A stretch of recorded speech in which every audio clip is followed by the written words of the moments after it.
미국엔 나스닥, 우리나라엔 코스닥이 있다면 뉴스쇼에는 뉴스닥이 있습니다. 뉴스쇼 증권시장 뉴스닥, 오늘도 두군 브라더스 나오셨어요. 민주당 현근택 변호사, 국민의힘 김근식 교수, 어서 오십시오. 안녕하세요. 네, 안녕하세요. 아니 그러고 보니까 김근식 교수님은 이제 직함이 네. 새로 생기신 거 아니에요? 정식 아닙니다. 직함이? 네. 전 비전 전략실장. 아직은 그대로, 아닌가요? 예. 아직은 그러시. 선대위 구성이 지금 아직까지 진도를 겪고 있지 않습니까? 그러시군요. 전략기획실장 이런 거 하시고 싶다 그러시더라고요. 잘하실 거예요. 잘하실 거예요. 우리 현근택 변호사님도 지금 공식 직함이 아직 아니, 선대위 대변인이죠. 선대위 대변인 맡으셨죠. 네. 근데 여기다 왜 전을 써놓은 거죠? 지금 그렇게 써 있어서 제가 잠깐 헷갈렸는데 김근식 교수님은 아직 이제 선대위가 완전 모양을 갖춘 그렇죠. 상태가 네. 아니라 기다리시고 계시고 현근택 변호사는 대변인을 맡은 이런 상태. 자, 이 두 분과 함께 오늘 뉴스닥 시작하면서 따끈따끈한 여론조사 결과부터 오늘도 공개를 하겠습니다. 오늘은 D-100일 맞아서 무려 4개의 여론조사가 오늘 아침에 나왔습니다.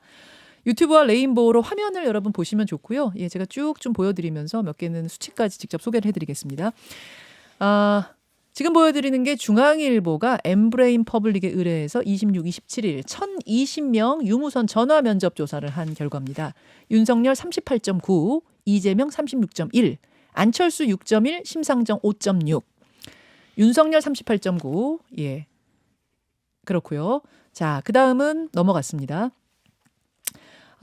이 조사는 한겨레 신문이 코리아 스탯 리서치에 의뢰를 해서 한 조사고요. 이재명 34.4, 윤석열 36.1. 그러니까 지지율 순서대로 발표를 할게요. 윤석열 36.1, 이재명 34.4, 심상정 5.7, 안철수 4.3. 역시 1027명 대상으로 25, 26일 양일간 한 조사입니다. 예. 그다음으로 넘어가 볼까요? 이 조사는 리얼미터가 한 조사인데 오마이뉴스가 의뢰를 한 조사고요. 22일부터 26일까지 성인 3,000명을 대상으로 했군요. 정확히 3,023명 대상으로. 표본이 제일 많네요. 윤석열 46.3, 이재명 36.9, 안철수 3.7, 심상정 3.3. 예, 일단 여기까지가 준비가 된 것 같습니다. 4개의 여론조사 가운데 3개의 조사가 비슷하게 오차범위 내에서 움직였고 한 개의 조사, 아까 리얼미터 조사인가요? 예, 그 조사가 가장 크게 차이를 벌리고 있는 이런 흐름. 자, 김근식 교수님 어떻게 보세요? 우선 뭐 여론조사라는 게 들쭉날쭉하긴 합니다만 네. 큰 추세로 보면 그 11월 5일 날 윤석열 후보가 후보로 선출된 이후에 컨벤션 효과가 있었죠. 그래서 그때는 거의 한 1, 2주 정도는 거의 대부분의 여론조사에서 추세적으로 윤석열 후보가 상당히 앞서갔죠. 네. 그러면서 보면 지금 최근에 와서는 컨벤션 효과의 그 실효성은 좀 많이 빠진 것 같고요. 거기다가 이제 뭐 계속 논란이 되고 있습니다만 윤석열 후보 그 선대위 구성 과정에서 예, 예. 좀 진통이 좀 있고 좀 갈등이 좀 있어서 그런 것들이 전반적으로 이제 이재명 후보와 윤석열 후보의 지지율 격차가 상당히 좁혀지는 그리고 이제는 박빙의 승부라고 하는 예전에 뭐 많은 전문가들이 그렇게 예측을 했습니다만 이번 대선이라는 게 정말 1% 차, 2% 차, 3% 차 이렇게 박빙의 승부로 갈린다는 전망을 많이 했기 때문에 그런 모습으로 다시 지금 원상복귀되지 않았나 이런 생각이 듭니다. 다시 원점으로 돌아온 느낌이다. 현 변호사님. 제가 할 말씀을 다 해버리셨는데. 근데 예. 이제 격차가 줄었다는 건 맞는 것 같고요. 지금 4개 중에 3개는 비슷하잖아요. 오차범위 내고 하나는 좀 뭐 표본이 많다는 건데 사실 여론조사에서는 샘플을 무작위로 채취하기 때문에 한 1,000명 이상 되면은 표본이 많고 적으면 큰 차이가 없습니다. 근데 좀 한 가지 특이한 게 네. 최근에 사실은 허경영 후보가 전화 엄청 많이 하거든요. 전 국민이 거의 다 받았을 거예요. 거기다 받고 예. 이래서 사실 어떤 조사에서는 네. 3위 하는 것도 있었어요. 허경영 후보가 3위 한 3위 것도 나오고 있어요? 있었죠. 네. 근데 지금 여론조사에는 안 나오잖아요. 안 나와요. 네. 근데 제3의 후보들이 지금 이제 안철수, 심상정 후보만 있는데 이 허경영 후보 득표율도 굉장히 관심이다. 제가 보기에 여론조사에 넣어야 됩니다 이제. 근데 이분이 그렇습니까? 전화만 하는 게 아니에요. 네. 온 동네 뭐 유튜브 온 동네 다니면서 광고를 하고 있어서 오히려 밑바닥 정서에는 오히려 전화 받았다는 사람 굉장히 많고. 그렇게 전화를 다 돌리는 거는 그럼 왜 두 후보님은 안 하세요 그거? 돈이 많이 들잖아요. 그게 비용이 엄청 듭니다. 엄청 듭니까? 네, 전화 한 그럼요. 통씩 하는 게? 그러면요. 왜냐하면 국민들 유권자들 다수를 대상으로 불특정 다수에게 네. 전화를 돌린 거기 때문에 예. 그 비용이 만만치 않습니다. 돈이 있어야 되는 거군요. 그렇죠. 허경영 후보님 부자시군요. 돈 많죠. 얘기가 좀 엉뚱한 대로 네. 샜는데 노무현 대통령 때 빼고 다른 대통령들은 D-100일에 우위를 달렸던 사람이 대선 대통령이 됐습니다. 대선 승리했습니다. 그럼 과연 이번에도 그 관리를 따를 것인가 어떻게 보세요? 뭐 아까 대변인. 이준석 대표가 얘기하던데 샘플이 너무 적다 말씀하시던데 사실은 대선이라는 게 예전처럼 아마 예전에 저도 그래프를 보니까 뭐 아마 처음부터 쭉 앞서가던 분들이 앞서간 거 있고 결과도 있었는데요.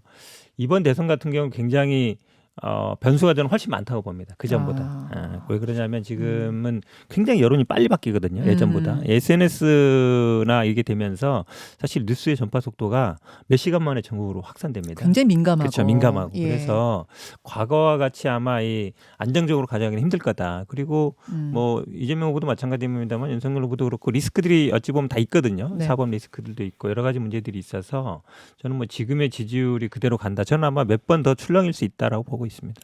몇 번 더 출렁일 수 있다. 김우식 교수님. 그 100일 전 여론조사가 대부분 그대로 간다라는 게 이제 통설로 돼 있는데 네. 그건 그때 대통령 선거마다 국면을 그 좌우할 만한 구도가 있었다는 걸 먼저 봐야 돼요. 그러니까 2007년에 MB와 정동영 후보 싸움에서는 압도적으로 MB가 이겼죠. 그렇죠. 그때는 뭐 여론조사 100일 그것이 뭐 맞췄다는 것보다는 당시에 노무현 정부 후반부에 가서 인기가 너무 없었기 때문에 네네. 노무현만 아니면 된다라고 하는 그 정서가 상당히 압도적이어서 그 부분을 뭐 정동영 후보가 도저히 이길 수가 없었고요. 2012년에 박근혜 대통령과 문재인 후보 싸움에서는 사실은 박근혜 대통령이 이겼는데 그것도 아슬아슬 이겼죠. 아슬아슬 이겼는데 그건 이명박 정부 시기에 박근혜 당시 대표가 실질적인 야당 역할을 했기 때문에 그렇죠. 정권 교체 여론의 일부를 타고 온 겁니다. 그래서 사실은 박빙으로 승부가 갈렸던 거고요. 2016년에 뭐 당연히 아다시피 17년에는 탄핵이라는 엄청난 사건이 있었기 네. 때문에 그 탄핵의 그 축복을 가장 많이 받았던 게 바로 문재인 대통령이었으니까 된 거다 이렇게 봐야지 100일 전 여론조사가 그대로 맞춘다는 건 제가 볼 때 결과론적인 사후 아하. 해석이라고 봅니다. 지금은 아무도 모른다. 지금 아무도 모르고 다들 이야기합니다만 이번 선거처럼 비호감도가 높다고 다들 네. 이야기하지 않습니까? 그래서 중도층의 지금 요동이나 그 이반이 굉장히 많고 특히 기권층도 늘어날 수 있는 가능성이 굉장히 많다고 생각합니다. 두 분께 하나씩 질문 드리고 본론으로 들어갈게요. 먼저 김규식 교수님. 예. 김종인 전 비대위원장 영입은 보류입니까? 최종 불발입니까? 아직 잠정 보류라고 봐야 보류입니까? 되겠죠. 예, 왜냐하면 뭐 다들 이야기했지만 당사에 한강 전망에 보이는 가장 좋은 방을 지금 비워놓고 총괄 선대장 발 만들어놓고 있고요. 지금 뭐 권성동 사무총장이나 기타 그 당에서도 예. 주요 인사들이 물밑에서 김종인 위원장을 다시 또 설득해서 모셔오려고 굉장히 노력을 하고 있는 것으로 알고 있습니다. 근데 진중권 작가가 주말 사이에 SNS에 글을 하나 올렸어요. 마치 40하고 말 상황으로 보인다. 이거 아마 40하고 말 상황으로 보인다 하면서 차질철 역할을 지금 장제원 의원이 하고 있고 여의도 바닥에는 벌써 장순실이라는 말이 나돌고 있다. 그러니까 최순실, 차지철 역할을 지금 후보 측근들이 하고 있는 거 아니냐라는 비판이었습니다. 어떻게 보세요? 저거 이제 어제 밤 사이에 심야에 상당히 많은 설전을 오고 갔던 모양이에요. 저는 일찍 자서 못 들었는데 저걸 보면서 제가 이제 안타깝다는 생각을 할 수밖에 없는 게 누구의 말이 맞는지 누구 책임이 더 많은지를 따지기 전에 바로 저런 양상의 이 싸움들이 지금 선대위 구성을 둘러싼 진통의 가장 큰 부작용이라고 생각을 합니다. 그러니까 저분들 조국 흑서팀이라는 게 권경혜 변호사도 어제 뭐 좀 비난을 했고 진중권 변호사도 이렇게 설전을 시작했는데 그럼 조국 흑서팀이 대표적으로 탈진보층 그다음에 민주당에서 이탈한 분들 중도층을 대변하는 거 아니겠습니까? 네. 그리고 그분들이 사실상 윤석열 후보를 간접적으로 지지 후원을 많이 했었어요. 그렇죠. 그런데 지금 그분들이 이탈하고 그분들이 지금 갈등하고 있는 상황이란 말이죠. 네. 그러면 저게 장지원 의원 말이 맞는지 진중권 교수 말이 맞는지는 모르겠으나 이건 뭐 취재를 통해서 팩트가 확인되면 되겠습니다만 결과적으로 이를 지켜보는 사람들이나 정권 교체를 열망하는 사람 입장에서는 이거 봐라 또 힘을 합쳐도 모자랄 판인데 반문 정권 교체를 원하는 사람들 사이에서 내분과 이탈이 생기지 않느냐 이런 부분은 뼈아프게 들여다봐야 된다고 생각합니다. 장순실이 맞는지 틀리는지는 모르겠으나 어쨌든 그렇죠. 결과적으로 저렇게 지금 갈라져 나가고 있지 않느냐, 네, 이탈이 있지 않느냐 그걸 지적하고 싶으신 분. 그게 이제 그건 그 선대위 구성을 둘러싸고 누구의 잘못이 큰지는 차후에 논의를 하더라도 네. 저런 결과가 나온 게 굉장히 뼈아픈 부분이죠. 저 SNS를 보고 장제원 의원은 법적 대응을 이제 할 수 있다 경고를 했고 진중권 작가는 고소하세요 또 이렇게 받아치는 설전이 밤사이에 이어졌는데 현근택 대변인님 네네. 덧붙이실 말씀 혹시 있으세요? 재밌게 보고 있죠. 왜 그러냐면 지금 너무 신나신 거 아니에요, 그거 민주당은? 아닙니다. 예전에는 네. 한 팀이었잖아요. 말씀하신 것처럼 예. 조국 국서 네 분들이 다 뭐 중립적인 인사처럼 얘기하지만 예. 사실 윤석열 후보 지지하고 있었거든요. 예, 예. 정권 교체라는 명분을 지지하고 있었는데 지금 보면은 이제 내부 분란이 생긴 거잖아요. 그러니까 진중권 작가도 그랬죠. 뭐 보수 패널 이러니까 아니다 그랬는데 사실은 이제 윤석열 후보 지지하는 발언을 계속 해왔거든요. 그러니까 중간에 이제 주저하고 있다는 얘기인데 사실 뭐 고소해봐야 지금 뭐 고소거리는 없어요. 왜냐하면 팩트 사실에 대한 건 없거든요. 그냥 뭐 의견이니까. 장순실 뭐 이런 거 그게 무슨 뭐가 되겠어요. 그러니까 문제는 안 되는 건데 어쨌든 흘러나오는 얘기들이 장제원 의원이나 뭐 권선동 의원이 사실상 틀어잡고 있는 거 아니냐 이런 얘기들이. 그러니까 김종인 비대위원장 못 오게 된 이유도 그런 거 아니냐라는 얘기들이 많이 있거든요. 그런 거에 대한 거라서 저희들은 조금 더 뭐 지켜보고 있습니다. 하나 민주당에도 질문하고 가겠습니다. 오형훈 의원이 비서실장, 네네. 예, 윤건영 의원이 정무실장. 네네. 즉 오형훈 의원은 이른바 이낙연계 이제 의원이다 이렇게 분류가 되고 또 윤건영 의원은 잘 아시다시피 문 대통령의 복심이다 이렇게 분류가 되는 분들이 다 합류를 했습니다. 네.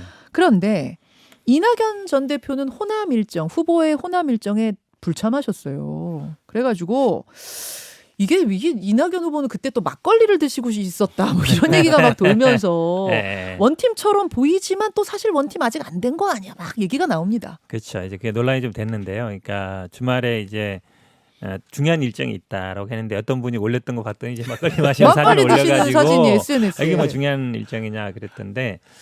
근데 이제 사실은 오영훈 의원이 이제 수석 대변인 했었거든요. 이런 캠프에. 그래서 아마 그 비서실장 맡으면서 비서실장이 중요하거든요. 비서실장 맡으면서 하신 말씀이 이낙연 후보가 가서 도우라고 했다. 도우라고 했다. 예, 그런 얘기를 했기 때문에 저는 이낙연 후보의 뜻이라고 보고요. 아마 오늘 이제 영광이 고향이잖아요. 영광 터미널에 행사했는데 이제 거기에 뭐 오실지는 잘 모르겠지만 그래도 어쨌든 오실 가능성이 있어요?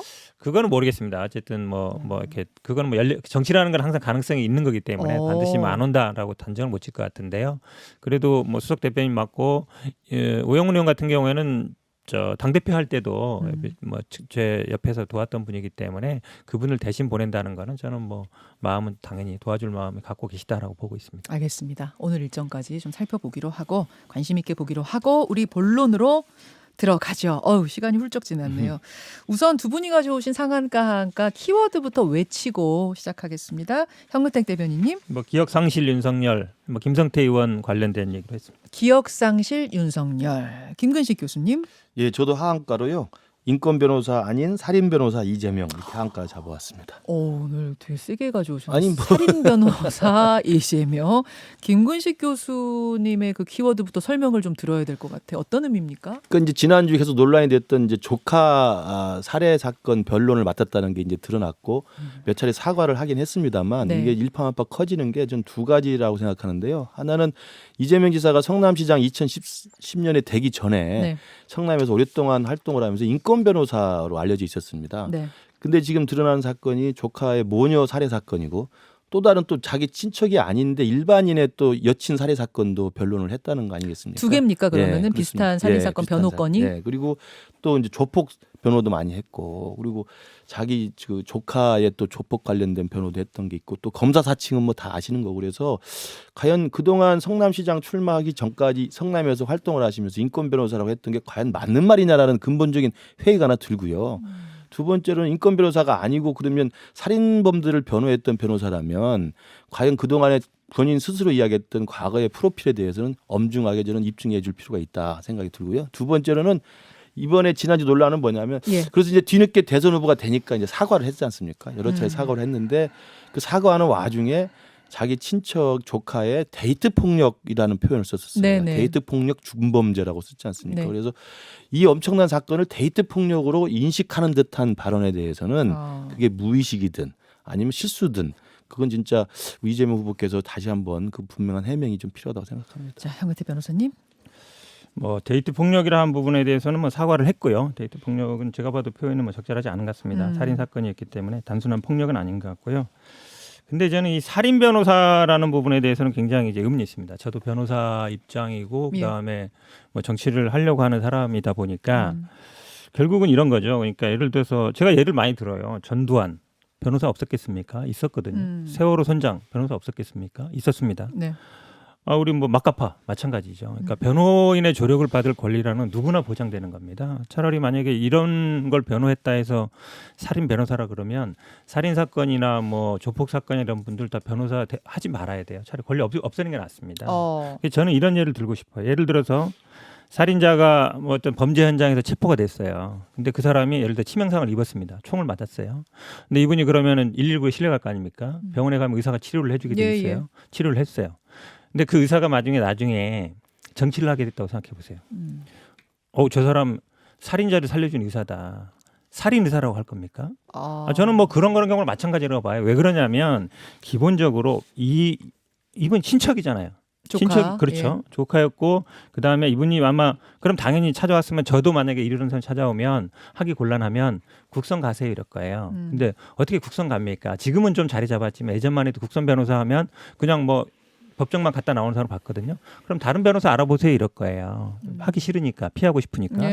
근데 다른 변호사를 구할 형편이 못 됐다는 거잖아요. 그러면 사실은 어쩔 수 없이 맡게 되는 거거든요. 이런 사건 어떤 변호사도 하기 싫어합니다. 근데 친척이니까 어쩔 수 없이 하게 되는 거죠.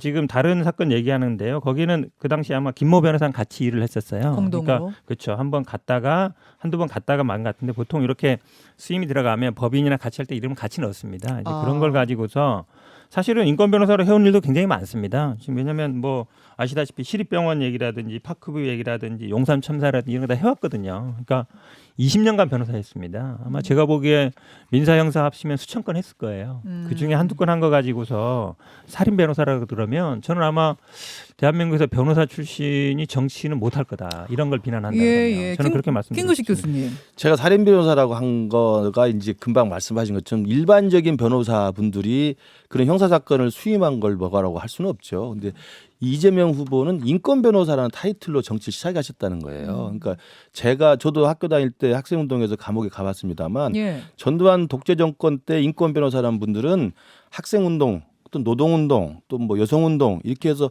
당시 독재 정권의 탄압을 받고 감옥에 억울하게 갔던 분들을 와서 무료 변론해 준 분들이 다 인권 변호사입니다. 조영래 변호사가 그랬고 그렇죠. 우리 노무현 변호사도 그랬고 그다음에 저를 낳았던 분들은 작고하셨지만 신기하 변호사라고 계셨어요. 이런 분들이 많이 도와줬습니다. 이제 그게 인권 변호사지 지금 나타난 걸로 보면 2000년대 초반부터 이제 저 성남에서 활동을 하셨다는 건데 그 성남에서 활동하셨을 때 지금 조카의 모녀 살인 사건 그다음에 같은 시기에 비슷한 시기에 여친 살해 사건도 성남시에 거주하시던 분들은 이제 형사 사건을 맡아서 하신 거예요. 그렇다면 그런 엄청난 중대 범죄를 그것도 심신미약으로 감경을 요구했다는 거 아니겠습니까? 그런 것들을 했다는 분이라면 저는 인권 변호사라는 말은 빼야 된다. 제가 살인 변호사라는 말을 했다면 제가 그건 취소할 수 있습니다. 그러나 이재명 후보 스스로 인권 변호사라는 타이틀은 좀 빼줬으면 좋겠다는 거죠. 제가요, 이 심신미약도 자꾸 이제 논란이 되고 있는데요. 사실은 뭐 형사범죄에서 만약에 뭐 유죄가 명백한 경우에 변호인이 할 수 있는 활동이 한두 개밖에 없습니다. 합의하거나 심신미약 주장하거나 아니면 선처해달라 이런 거밖에 없어요. 심신미약이라 그러면 뭐 술을 마셨거나 아니면 뭐 정신적으로 문제가 있다 이런 얘기 하는 거거든요. 이게 사실은 변호 입장에서는 주장할 수밖에 없는 거예요. 법정에서 받아들인지 말지는 판사의 판단이지만 변호인 입장에서는 피고인한테 유리한 걸 주장하는 거거든요. 이런 거 하지 말라고 그러면 변호하지 말아야죠. 지금 인권 얘기하시는데 95년에요. 김태년 지금 의원이 그때 안기부에 이제 뭐 구속된 적이 있는데 그 당시에 이재양 목사님이랑 이 해양 목사님이죠. 이런 거 변론했습니다. 그리고 뭐 경희대생 분신기도 했을 때도 했었고요. 그다음에 뭐 용산 참사, 그다음에 예를 들어서 뭐 파크뷰라든지 전두환 노태우 뭐 추징금 그 몰수 운동도 했었고요. 성남시 시립병원 운동 이거는 직접적으로 어찌 보면 정치를 한 계기가 된 거예요. 그러니까 누님 말씀드리지만 변호사는 1년 20년 하면요 수천 건 수만 건 합니다. 알겠습니다. 온갖 사건을 하게 되는데 그걸 가지고 살인 변호사라 그러면 제가 말씀드렸잖아요. 살인자를 치료해주면 살인 의사입니까? 그거랑 똑같은 거예요. 그런 식으로 제가 보기에 마타도어는 저는 안 된다고 보고 있습니다. 양측의 의견 여러분 들으셨고요. 여러분의 의견은 여러분 나름대로 좀 판단하시고 보내주시면 되고 현근택 대변인 골라오신 하한가를 좀 가야 될 것 같습니다. 아까 골라오신 게 결국 이제 김성태 의원 얘기인데요. 예, 김성태 의원 아시겠지만 이제 아마 이게 2018년 12월에 언론 보도되면서 그 다음 해에 2019년 7월에 기소가 됐거든요. 네. 이게 중요한 사건이죠. 왜냐하면 이분이 환노이 그 KT 자회사 노조위원장 출신이고 환노이 국회의원이었습니다. 그 당시 관건이 이제 KT 이석채 회장을 증인 채택할 거냐 말 거냐 예. 이게 관건이었고 사실은 뭐 재벌이나 이런 공기업 회장들은 증인으로 나오고 굉장히 싫어합니다. 그래서 이제 딸을 어찌 보면 정규직화 시킨 거거든요. 그게 논란이 됐는데 이거에 대해서 이제 이분이 뭐 의장이니까 당연직으로 본부장을 시켰다고 얘기하는 건데 그에 대해서 해명을 했을 때 윤석열 후보가 오래돼서 기억이 잘 안 난다 이런 얘기했거든요. 네. 근데 아시겠지만 이게 기소가 된 거는 중앙지검장일 때예요. 근데 중앙지검장일 때 근데 검찰총장 임명된 다음입니다. 그리고 1심 판결, 2심 판결은 본인이 검찰총장일 때 났어요. 근데 이게 국회의원의 뇌물 사건입니다. 네. 국회의원의 뇌물 사건은요 중요 사건을 다 보고를 하게 돼 있습니다. 무조건 검찰에 보고하게 돼 있고 상부에 보고하게 돼 있거든요. 근데 이거를 뭐 기억이 안 난다, 잘 몰랐다라고 얘기한다 그러면 검찰총장 할 때 뭐 했느냐? 저희들도 알고 있잖아요. 웬만한 국민들은 다 알고 있거든요. 그러면 이 사건에 대해서. 기억이 나는데 모르는 척한 거라고 생각하세요? 아니면 기억이 안 난 게 맞아서 문제라고 보시는 거예요? 저는 뭐 이거를 모를 수는 없다고 봅니다. 근데 그냥 모른다고 했다. 나중에 말이 좀 바뀌었어요. 뭐 2심 판결이 바뀌었다고 하더라. 네, 네. 소식을 들었다 얘기인데 단순히 뉴스 소식을 듣는 게 아니고요. 이 정도 국회의원이 전직이든 나중에 뭐 선거에 떨어졌습니다만 뇌물 사건에 대해서 유유무죄가 바뀔 정도면 당연히 검찰총장이 알았다고 봐야지. 이걸 몰랐다는 건 말이 안 되잖아요. 제가 보기에 이걸 만약에 몰랐다 그러면 검찰총장이 일을 안 한 거예요. 그러니까 윤석열 후보가 김성태 전 의원을 이 본부장 자리에 앉혔다가 결국 주말 사이에 아니 아직 재판도 안 끝났는데 이게 말이 되느냐 뭐 이런 여론이 나오면서 사퇴를 김성태 전 의원이 결국 했습니다. 그러면서 기억이 안 났다 그 사건이 이렇게 해명한 것이 지금 변명 아니냐 이런 얘기거든요. 김 저도 교수님. 현 변호사님 말대로 그 몰랐을 리는 없다고 봐요. 중앙지검장 시절이었고 그다음에 작년 말까지 2심이 계속 그 보도가 됐기 때문에 최근 일이고 그래서 아마 윤석열 후보가 기억이 나지 않는다라는 것은 제가 볼 때 그렇지 않을 거고요. 근데 문제는 이제 기억이 나느냐 안 나느냐의 문제보다는 그 뒷부분으로 해명을 하긴 했습니다만 네네. 바로 그렇게 기억이 안 날 리가 없는데 그걸 그러면 알고도 김성태 본부장을 임명했다고 한다면 그것이 김성태 본부장으로 인선을 했을 때 이것이 갖는 정치적 파장, 정치적인 고려 사항에 대해서 정무적 판단이 좀 부족했던 거라고 볼 수가 있고요. 그러면 그 부분에 대해서는 후보 개인의 책임보다는 보좌진들이 제대로 보좌를 못한 거죠. 그러니까 참모진들이 예. 지금 아까 진중권 교수와 장재원 의원 사이 설전이 벌어졌습니다만 지금 3주 동안 선대위 구성이 안 되고 있으니까 네, 네. 선대위가 구성이 돼서 공식적으로 굉장히 기민하고 효율적으로 후보를 보좌하고 후보를 도와야 되거든요. 네. 그럼 이런 인선을 할 때 상당히 많은 모니터링을 다 하고 다 체크를 할 겁니다. 근데 그 부분이 안 되고 선대위가 계속 난항을 겪고 있기 때문에 그 과정에서 본부장 걸 먼저 선정을 하다 보니까 아마도 후보는 알고 있었지만 이것이 갖는 정치적 파장에 대해서 너무 유의 깊게 보지 못한 실수는 있었던 것 같다. 아니 본부장 자리 몇 개 안 되는데 그 6명밖에 안 자리에 되잖아요. 그 자리에 김성태 전 의원을 넣은 건 누구 추천이에요? 그건 제가 알 수가 없죠. 지금 근데 교수님 말 안 하지만 예. 제가 말씀드릴게요. 아마 이제 진중권 작가 나온 거 보면 뭐 정재원 의원 가능성도 있죠. 저는 뭐 확실치는 않지만 그렇다 본다 그러면 예를 들어 할 수는 있어요. 말씀처럼 6자리였고 이준석 대표 보면 5자리잖아요. 이준석 대표는 당연히 들어갔으니까. 그럼 5명 중에 명단이 올라왔을 때 이분이 문제가 있는지 없는지를 모르는 거 이상하잖아요. 그날 임명을 많이 한 것도 아니고. 그러면 사실은 정무적 판단이라 그러는데 저는 보좌관들의 문제가 아니고요. 예를 들어서 옆에서는 할 수 있죠. 친소관계에 따라 할 수 있는데 그걸 최종적인 판단은 결국은 후보가 하는 거거든요. 결정적인 순간에. 지난번에 우리가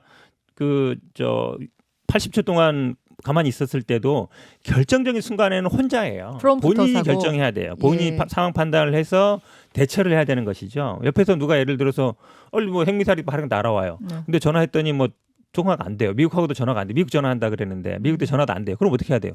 어떻게 할지 공격할지 말지 바로 판단해야 되는 거거든요. 그러니까 본인의 판단력이 중요한데 그거를 단순히 참모 탓으로 돌릴 일은 아니다. 이건 중요한 문제라고 봅니다. 아직 이제 정치 초년병이고 후보가 선출된 지 얼마 안 돼서 그리고 이제 빈틈이 생긴 거예요. 공식 선대가 꾸려지지 않으니까 공식적인 시스테믹한 후보에 대한 보좌가 지원되지 않는 상황이 지속되면서 본부장을 선정하는 과정이었기 때문에 알고는 있었지만 이것이 갖는 정치적 파장에 대한 미흡한 아마 고려가 있었던 것 같고 그래서 저는 후보보다는 보좌진들 참모진들의 책임이 좀 크다 이 부분에 대해서 명확히 일단 이야기를 해드리고 네, 그리고 네, 판단을 이야기할 때 이러이러한 부작용이 있을 수 있다는 이야기를 이야기를 했어야 한다고 봅니다. 김근식 저는 근데 교수님이 이제 빨리 합류하셔야 되는 거 아니에요? 장재원 의원도 마찬가지잖아요. 네. 아들 문제 뭐 지금 뭐 구속되고 재판받고 예. 있는데 이 나왔을 때도 똑같았거든요. 그때도 보면 아니 아들이 그렇게 되는데 어떻게 있을 수 있느냐 했는데 아니 뭐 그냥 안고 간다 이랬거든요. 저는 뭐 그런 연장선상 아닌가 그냥 보고 있습니다. 자, 오늘 뉴스다. D-100일에 두 분이 생각하는 이 판세와 함께 현안들을 짚어봤는데 아까 두 분 말씀하신 것처럼 다시 원점에서 정말 100일인데 시작하는 느낌. 네, 예, 어느 한 당도 방심할 수 없는 상황인 것만은 100번은 분명하다는 바뀔 겁니다. 100번은. 예, 그런 느낌을 받는 그런 뉴스닥이었습니다. 두 분 고생하셨습니다. 네, 감사합니다. 네, 수고하셨습니다. 김현정의 뉴스쇼는 청취자 여러분의 참여로 이루어집니다. 트위터, 페이스북, 레인보우 게시판, 그리고 단문 50원, 장문 100원의 유료 문자 샵 1212, 우물정 1212 통해 참여하실 수 있습니다. 김현정의 뉴스쇼, 여러분과 함께 만듭니다.